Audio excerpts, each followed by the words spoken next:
ఇరాన్పై యుద్ధ నేపథ్యంలో భారత ప్రభుత్వం అప్రమత్తమైంది. వచ్చే ఖరీఫ్ సీజన్కు అవసరమైన ఎరువుల నిల్వలు గరిష్ట స్థాయిలో ఉన్నాయని కేంద్ర ప్రభుత్వం ప్రకటించింది. పశ్చిమాసియాలో నెలకొన్న ఉద్రిక్తతలు, హార్ముజ్ జలసంధి మూసివేత ప్రభావం ఎరువుల సరఫరాపై ఏమాత్రం ఉండబోదని తెలిపింది.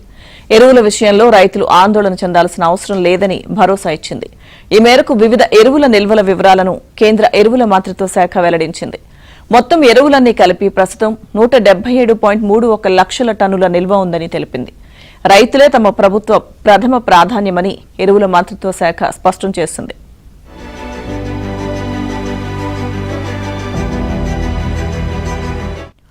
అటు ఎస్మా యాక్ట్ 1955 కింద తనకున్న అత్యవసర అధికారాలను వినియోగించుకుని ఎల్పీజీ ఉత్పత్తిని పెంచాలంటూ దేశీయ చమురు శుద్ధి కర్మాగారాలకు కేంద్రం ఆదేశాలు జారీ చేసింది. 2024-25లో భారతదేశంలో ఎల్పీజీ వినియోగం 31.3 మిలియన్ టన్నులు కాగా అందులో 12.8 మిలియన్ టన్నులే దేశీయంగా తయారైంది.